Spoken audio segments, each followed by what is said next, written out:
Okay, so hi, Anne's back here. We're going to go over some exercises to get you ready for your surgery, okay? So first thing we're going to do is we're going to work on some stretching, okay? And I've got this band, which is an actual stretch out strap that we can show you here at the end, that's available to buy if you wanted to get one through Quimper Mercantile or online with Amazon. But you can also use things you have at home. So a dog leash, a yoga strap, strap off your bathrobe, those kind of things. It needs to be a non-stretchy strap. So don't use a piece of TheraBand like we're going to use for something else, because then it stretches and you don't. So the beginning of a stretch is the loop goes over the ball of your foot, and I'm starting intentionally with my heel on the ground, my knee as straight as I can get it, and I'm applying some force to bring my foot up towards me to feel the stretch here in the back of my calf. Okay? How long do I hold it? Depends on how long it takes for you to feel like you've achieved some stretch and that your foot noticeably is coming towards you. Okay, so it's not down here, but we're coming into some nice dorsiflexion. So several seconds there. At that point, when my calf is loose, I can then bring it up onto the chair that I have set in front of me. So I need another solid surface in front of me. I'm going to now be working on stretching my hamstring. This is a critical stretch, especially for knees. This ability to get my knee completely flat is one of the top indicators of the outcome of your surgery if you're having a knee. Also very important for the hip. So good exercise for both of you, but particularly for the knee. This is a longer stretch. So I'm going to want you to hold this for 2 or 3 minutes. Ultimately, notice the position of my upper body, how I'm sitting up nice and tall. If you're doing this, you're not getting the stretch that I'm looking for. So ultimately, I'd like to see you be able to come forward a little bit too, which brings the stretch even higher up into my rear end here. Okay, so I'm trying to stretch all of the structures on the back of my legs. So my calf, my hamstrings, my glutes, all of which have become shortened while I've been limping around. Okay, so that is a very critical stretch. If you did nothing else before surgery than that, I'd still be happy. And you'll be amazed at what a difference you can make in a short period of time. Now, related to the hip, a stretch I'd like to see you do, and you won't be able to cross your legs after, you may not be able to cross your legs now, but if possible, in any kind of modified position, cross your ankle over your other knee, and I want you to start with some circles here. So we're going to circle around one direction. The stretch I'm looking for is actually here, okay? Circle the other way. Then this arm that I have sitting on my knee is actually used to push down, which increases the stretch. So force is going towards the floor, okay? And then while I'm here, I'm just going to add some stretch for my upper body too, because my waist has been shortening while I'm limping around on that leg as well. So you would, of course, do that both sides. Now we're going to move on to some strengthening here. And in it, if you ask at orthopedics, they'll give you a little kit that's going to come with a ball and a band that we're going to use in a minute as a gift to you to exercise. Okay, so we're going to start with this ball. Put this in between your thighs, so in the meaty part of your thighs, not at the knees.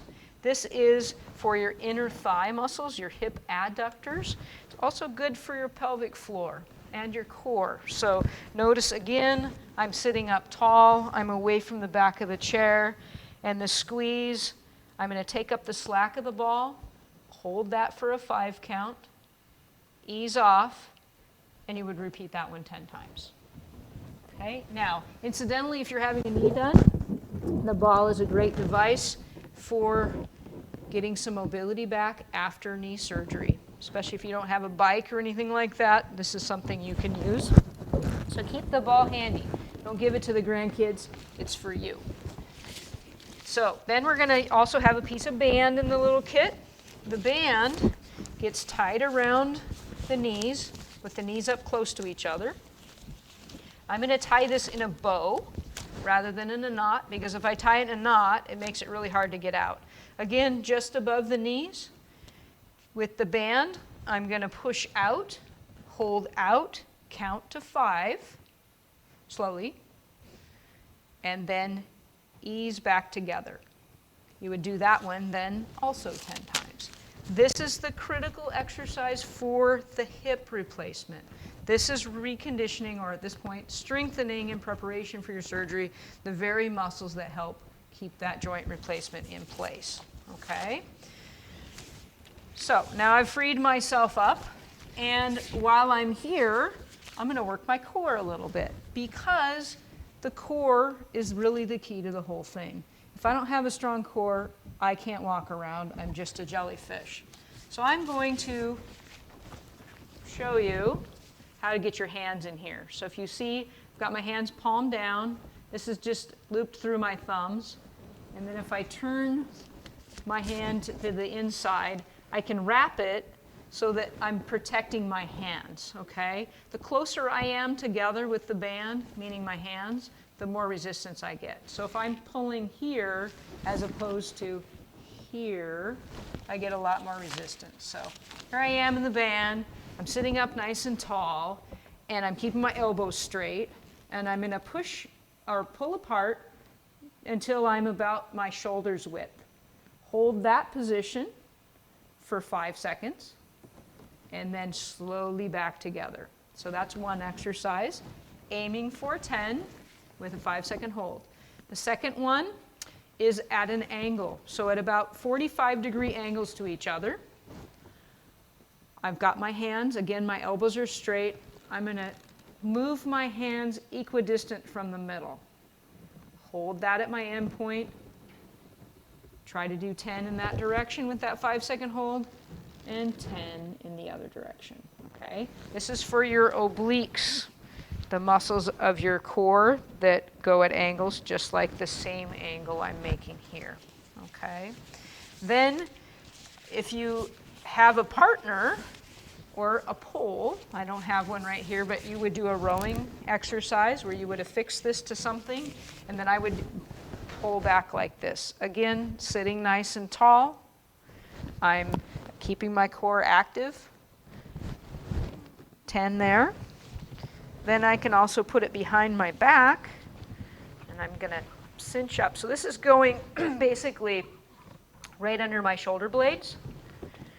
I'm going to cinch up on it, and then I'm going to go to that arm straightened position here, hold for the 5 count again, and do 10 of those. So 10 is a very loose number. You aim for 10. If it's a struggle to get there, that might be just a few too many, or it might be just right. If it's super easy, do more, okay? So this gives you plenty to do. You can also get creative, put it under your foot, pull it up, those kind of things. Now, I'm going to show you some exercises to do with dumbbells too. You don't have to use dumbbells. You can use cans of soup, bottles of water, whatever. But while you're kind of a captive audience and not able to do as much leg exercise, it's nice to be able to do something with your arms. And your arms are a critical part of your recovery. You're going to be using a walker, a cane, things like that for a little while. You need strong arms to be able to do that. So the first exercise we're going to do is for your bicep. Notice my position again. I'm going to keep my body nice and straight. Put my elbow in against my thigh, okay, so that I can straighten my arm all the way down. Keep my elbow against my thigh. I'm going to come up into a curl. Now, it's important that you do this slowly, okay? I see people all the time exercising like this. They're not really getting anything out of it. One of our docs years ago told me he did some research and found that the ultimate best amount of time for a repetition was 14 seconds. So to go from the fully extended position through the movement, hold, and return is 14 seconds. That's a long time. So aim for somewhere in that ballpark, but it doesn't have to be exact. But just remember, you don't get much if you do this, okay? So for the bicep, we're going to do one set with the palm coming up. So it's that 5-second hold here, slowly back down to the return, and then turn and bring your thumb. So this time my thumb is oriented towards my chin. And I'm going to do the same slow repetitions. Hold for 5, 10, that one. Okay. Now we need to get your tricep. This one right here, your old, what I like to call the bingo muscle, okay?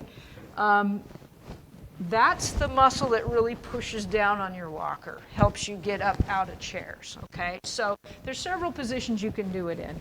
One, if you have good mobility at your shoulder, is you could hold your arm in an upright position and extend fully here to get your tricep. Same thing, slow movement, hold it 5 seconds at the top, slow return. I like the tricep even more in this position. So let's say this is your kitchen counter. You can lean on the counter. The whole idea is I'm bringing my upper body into closer to like a 90-degree angle to the floor. And then I'm going to start with my elbow completely bent and go into a fully extended position. This one allows me to get all of the tricep because I'm extending not only my elbow but my shoulder. So that would again be a 5-second hold 10 times. Then we do what I call the lawnmower pull, where you start with your arm down. So this is my pesky lawnmower. I'm going to pull up, 5-second hold 10 times. Works my muscles right in between my shoulder blades, which helps with posture. Okay, so very good and beneficial there. Now, I like to have people do a few standing exercises and throw a little bit of balance in at the same time. If you have a piece of foam or even just a pillow at home, that helps us a little bit with balance. Human beings are very visually dependent. 70% of our balance reaction comes from our vision. Okay, we all can tell it. We know that. When we close our eyes in the shower, walk around the house in the dark, it's difficult because we've taken that visual part away. So that's part of our vision, okay? Then we also have what's called our somatosensory system. So when I change surfaces and I go on something soft like the foam, my body joint receptors are telling me, oh, I've got to make adjustments, okay? So I want to heighten that somatosensory system a little bit for you. That's why I'm suggesting you can at least try it on foam. So I'm going to get on the foam, stand about shoulders width apart, and start with just shifting my weight. Swaying side to side, that's kind of getting that system to boot up a little bit. So while I'm at it, I can do some standing exercises. I usually recommend that you stand at your kitchen counter, or stand between some chairs, or have a surface in front of you, and you can do a little mini squat. Okay, this is only a 3 or 4 inch drop. Notice that my hips are staying aligned over my feet. Okay, I'm not bowing as I'm doing this. I'm coming with the force line directly towards the floor. Okay, sometimes this one's a little uncomfortable. If you hear a lot of noise in your knee joint, go ahead and skip this one for now.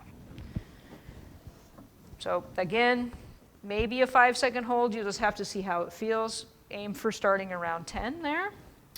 Second one is up on your tippy toes. Little heel raise. This one can feel even better if you stand off the back of the foam and get a little bit more of a stretch for your calf, but you'll have to see how that feels to you and whether you're on foam or not. So again, 5-second hold, 10 repetitions. The next one is a standing march. Just gets me shifting my weight between my feet. Doesn't have to be that high of a bend. If you can't do that, that's okay. This would be where my hold is. Okay. Then we have standing hip abduction. Leg comes out to the side. You would do one 10 times and then do the other one. Again, that 5-second hold. Notice how my arches stay parallel to each other. I'm not kicking funny. I'm coming parallel, which isolates. Again, for those hip replacements, this is the exercise that gets those muscles in shape. Then 2 more. One is for your hamstring. So if you're up against your counter or something, you can actually brace your thigh against it and isolate to bring your hamstring up. So I'm just kicking up. There's my hold there. 5-second hold, 10 times. And the last one is for my glutes. I'm going to kick with my leg completely straight and come behind. Now again, notice my trunk stays nice and upright. I'm not doing this. Okay, so I'm just isolating. It doesn't really go very far there, but you can also kind of check in, is your glute getting firm when you do this? Then you're getting the right target. Okay. So just for a few standing stretches. First one is for your calf, okay? The rear foot is the target on this one. Notice my foot is oriented directly into the wall, and I've got my heel down flat on the floor. So what I'm going to do here then is lean into the wall, keeping my knee completely straight and the heel down flat, and that's stretching my calf. When I feel that my calf is warm and loose, now I'm going to keep my heel flat, but I'm going to intentionally bend the knee with my knee joint going towards the floor to get a different part of the calf muscle. So down into the soleus instead of the gastroc, and it stretches down into the Achilles more. So that's the first one.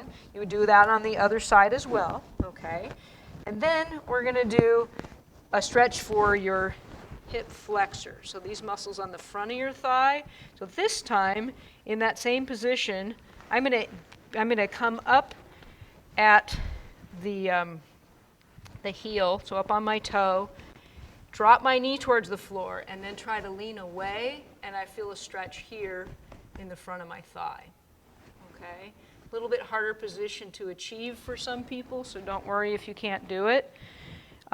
Another one to stretch my groin. I'm going to stand sideways to the wall. Okay? And on this one, I'm going to drop in here. So my hand is here on my hip to push at an angle like this. And this is stretching right here through the groin, which feels really good, especially if you're going to have a hip done. So finally, I want everyone to be aware of posture. Okay? Our bodies want to give in to gravity. Gravity wants to push us down. So I want everyone to practice getting yourself nice and tall. Okay, this could be done on your bed, this could be done in a chair, which I'll show you in a minute, but if you can, stand against the wall, get your butt against the wall, your upper back, your head, and for some, just starting with this position is going to be enough. Your spine's going to go, oh, you want me to go there? Okay. And then if you can, bring your arms up. So, and keep your shoulders down. So when I'm coming here, I'm stretching my pecs, so the front of my chest that will become shortened over time and want me to come forward. I'm going to come into that position. Keep my arms against the wall. And if I can do it also, put my hands behind my head with my elbows flat, and that's going to give me a nice stretch here. Okay? Now, if you can't do it against the wall, you can do it in a chair. If you have a nice high back chair, sit down in the chair, use the chair as your fulcrum, and open up right here. Okay?